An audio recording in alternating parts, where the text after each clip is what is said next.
So hello guys, so welcome to my vlog. So today's video, meron akong special guest and her name is Jen.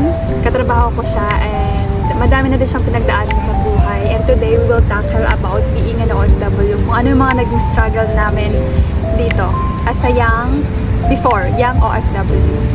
Okay, so Young pa rin ako. ilang taon ka nung nag-abroad? I don't know. Pero ang na-remember ko, 2019. 2019. So, anong taon ba ako ngayon? Oh my God! 23. 23. Oh, same tayo, 23. Parang ako 22 turning 23. Nag-abroad ako. Yeah, turning 24 ako.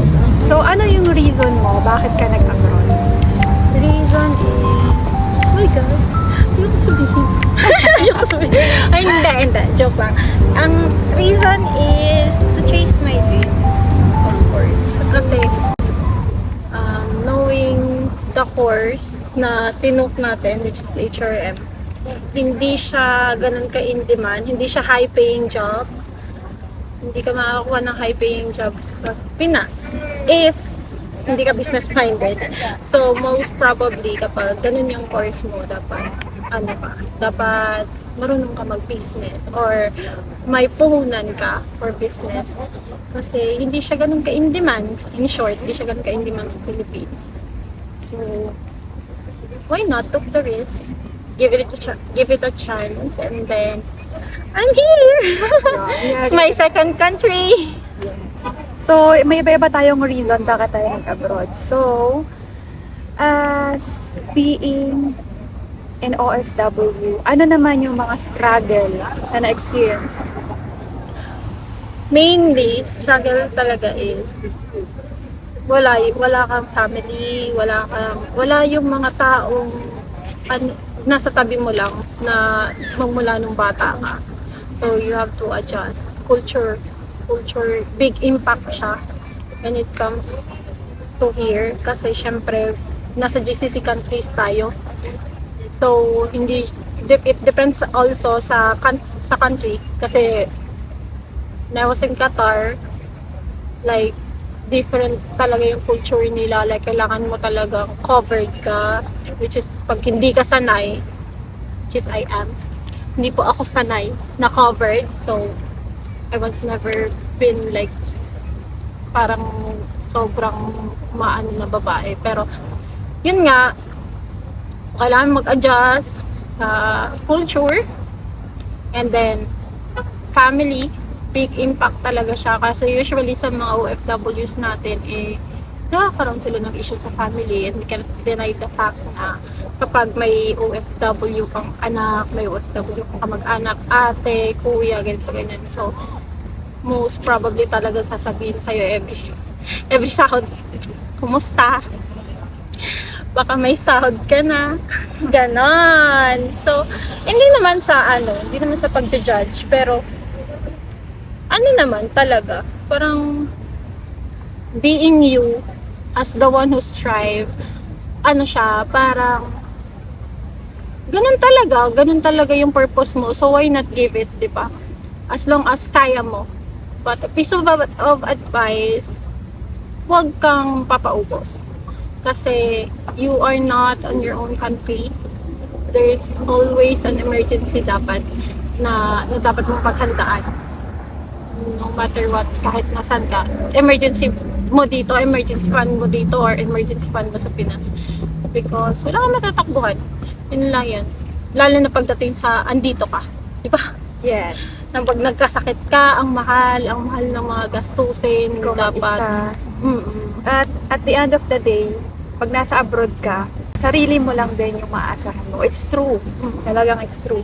Whether may problema ka financially, sometimes emotionally, ang makakatulong sa'yo ay sarili mo lang. So, at saka loneliness. Yes. Loneliness and Sobra. sadness. siguro guys, pag tinanong nyo lahat ng mga nag-OFW, tanungin nyo sila, lahat sila naka-experience ng loneliness. Kaya kami yung nagtatestify na lahat na nag-OFW is nakakaramdam ng loneliness, sobrang loneliness. At hindi biro yun. Yeah. that's why na parang ang daming OFWs na nanghina sila, naging mahina sila.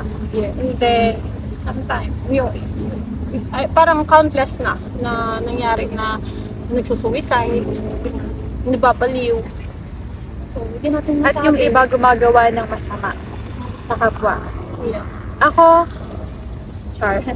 naka-experience na ako ng ganon. Ikaw, for sure, naka-experience ka na ng mga taong gumawa sa'yo ng masama. And, ang pinakamasakit doon sometimes is kabayan mo. Yes. Yeah. The person is also from the same country whenever you came from, parang hindi na, kasi dito parang kailangan mong makisama kasi hindi naman lahat ng makakasama mo is makakaintindi. So different countries, different cultures, different attitudes na kailangan mo, kasi parang pinunta ka sa isang crowd na ikaw lang yung nag-iiba. Ganun yung nangyayari sa'yo when it comes sa work. Ano na sa atin, kasi diba, parang lahat ng staff Filipino, pero yung nakakausap mo, so hindi na iba-ibang lahi yun, iba-iba yung mga pag-uugali nila. Pero yun lang yung nakakasad, kasi mostly na mga taong hindi mo may mga nagkakaroon ng misunderstanding, ganun, mostly is kabayan mo lang din. So, they're also Filipino. What to do? And last question to end this video. Ano yung biggest problem mo na muntikan ka ng sumuko while nandito ka sa abroad? Yung biggest problem na talagang hindi mo na kaya na muntik mo ng sukuan. Popcorn.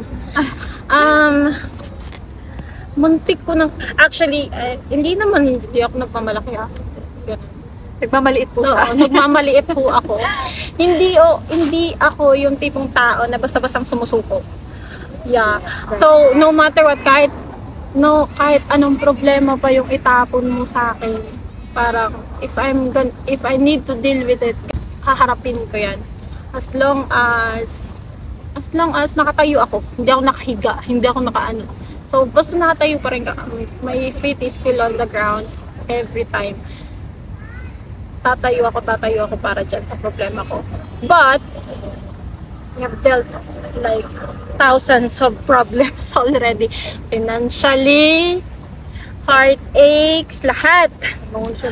Emotionally. At okay lang ba? loneliness. Okay lang ba sabihin sa kanila na nag-suffer ka ng depression? Yeah. Yes. So, sobra ako na-inspired sa kanya. So, every time na nagkukwentuhan kami, sobra ako na-inspired kasi napaka-strong niyang tao, which is suffer siya ng like depression, na hindi po biro ang depression. Sobra. Yeah. Pero dahil nga sobrang strong niya, hindi siya nagpatalo. Now, kausap ko na siya. Ayun. So, she's able to inspired, lalo na sa akin, kasi sometimes we are weak, diba? Pero once na nakakahilig tayo ng mga story.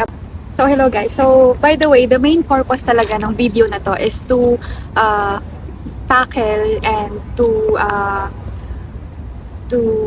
understand what depression is. Ano ang nagiging epekto niya sa atin as individual, as a person. So, meron ako dito friend na nag-suffer ng depression, pero na-surpass niya yung depression na yun. At hindi biro yun na. So, let's hear the story about depression. So, yun na nga, parang pag may depression ka kasi, hindi mo kaya basta-basta na lang i-handle yung emotions. Maraming nagsasabi na parang sabihin nila sa'yo, ano ba yan? Namumroblema ka lang, overthinker ka lang talaga, parang sabihin nila sa'yo, hindi lang isipin, okay ka na. No, hindi siya gano'n. At saka, kailangan mo rin talaga, kailangan mo damhin yung kailangan mo damhin. Like, if ever, hindi ka naman nadidepress sa wala lang. So, of course, may problema ka. Nung sa akin, nagkaroon ako ng problema, and then, I don't know how to handle things pa that time na parang sabay-sabay siya. Like, bago pa lang din kasi ako nanood doon sa Qatar kasi yung first country ko. And then, yun na, hindi ko siya mabalance. So, umabot ako sa point na, which is na-depressed talaga ako. Ganon. Pero, thanks to God,